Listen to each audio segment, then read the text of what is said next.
Please stop it, stop. আরে আরে আরে, কি হচ্ছে কি হচ্ছে কি হচ্ছে কি? আজকের পর্বে অহংকার আর মানবিকতার মুখোমুখি লড়াই। একটি দুর্ঘটনা খুলে দেবে বহু লুকোনো সম্পর্কের দরজা, আর কিছু মানুষের ব্যবহার প্রশ্ন তুলে দেবে তাদের চরিত্রের ওপর। শেষ পর্যন্ত যা ঘটতে চলেছে তা জানতে সাথেই থাকুন।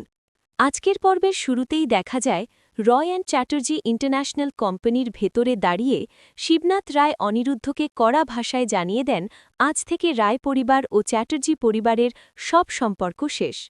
ভবিষ্যতে আর কোনোভাবেই রায় পরিবারের নাম ব্যবহার করে সংবাদমাধ্যমে কিছু প্রকাশ করা যাবে না। এরপর দৃশ্য যায় বাড়িতে।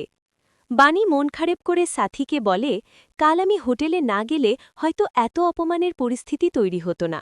অনিরুদ্ধ তখন তাকে বোঝায়, তুমি কেন সবকিছুর দায় নিজের কাঁধে নিচ্ছ? কাল তুমি যে রান্নার শেফদের সাহায্য করেছিলে, আজ সেই খাবারই মেনুতে ছিল, আর সবাই তোমার খুব প্রশংসা করেছে। সেটুকু কি তোমার ভালো লাগেনি? সকালে সাথী সবাইকে নাশতায় বসতে বলে। এরপর বাণীকে জানায়, মন্দিরের পুরোহিত ফোন করেছিলেন, তোমার জন্য আশীর্বাদ করা একটা শাড়ি রাখা আছে, গিয়ে নিয়ে আসতে হবে। বাণী বলে, মন্দিরে গেলে সে সকালে খায় না, তাই বরং সেই সবার খাবার পরিবেশন করবে। এদিকে নিচের ফ্ল্যাটে রায় পরিবারে উত্তেজনা। ঈশানী মৌলিকে প্রশ্ন করে, তুই কেন কাল হোটেলে গিয়ে বারবার অপমানিত হলি?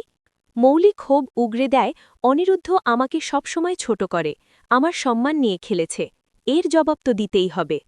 নয়নতারা এসে বলে, আজকালকার মেয়েরা আর সব অপমান চুপচাপ সহ্য করে না।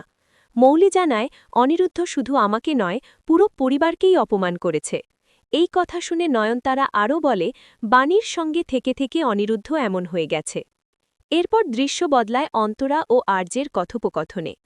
অন্তরা বলে, তাড়াতাড়ি একটা ভালো চাকরি না পেলে আমি বাবার সামনে তোমার কথা তুলতে পারব না।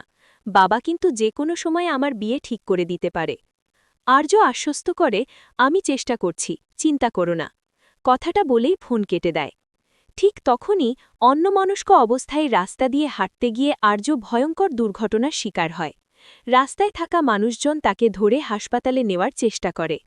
এ সময় মৌলির গাড়ি এলে সবাই সাহায্যের অনুরোধ করে, কিন্তু মৌলি রুক্ষভাবে বলে, এটা অ্যাম্বুলেন্স নয়, পুলিশ ডাকুন, আমি কাউকে গাড়িতে তুলি না।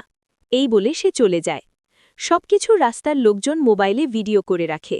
কিছুক্ষণ পর অনিরুদ্ধ আর বাণী সেখানে পৌঁছায়। পরিস্থিতি দেখে সঙ্গে সঙ্গে আর্যকে হাসপাতালে নিয়ে যায়।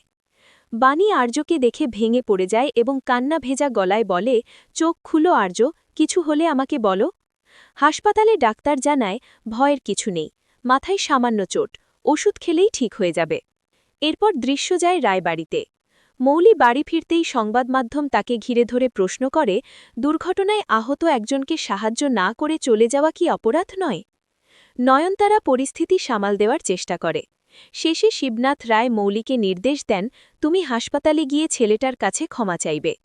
ঈশানী কড়া ভাষায় বলে, আজও তুমি একাই যাবে, যেমন একাই সব ভুল সিদ্ধান্ত নিয়েছ। হাসপাতালে গিয়ে নুকুলের সঙ্গে বাণীর দেখা হয়। কথার ফাঁকে নুকুল জানায়, আর্যই তার ছেলে। এই কথা শুনে বাণী হতবাক হয়ে যায়। ঠিক তখনই নয়নতারা ও মৌলি সেখানে পৌঁছায়। নুকুল মৌলিকে কটাক্ষ করে বলে, তুমি যে ভালো মানুষ হতে পারোনি সেটা আজ বুঝে গেছি। মৌলি রেগে গিয়ে বলে, আমি শুধু ক্ষমা চাইতে এসেছি। নুকুল স্পষ্ট জানায়, আর্য আমার ছেলে, তুমি ওর কাছে যেতে পারবে না। এই কথোপকথনের মাঝেই বাণী বুঝতে পারে, এতদিন যে সত্য অজানাই ছিল, আজ তা সামনে আসতে শুরু করেছে। আগামী পর্বে অন্তরা যখন হাসপাতালে এসে আর্যের খবর নেবে, তখন কি হবে? তাপস কি নুকুলের মুখে শোনা সত্য মেনে নিতে পারবে? এই দুর্ঘটনা কি নতুন সম্পর্কের সূচনা করবে? সব জানতে চোখ রাখুন ও মোর দরদিয়া ধারাবাহিকের পরবর্তী পর্বে।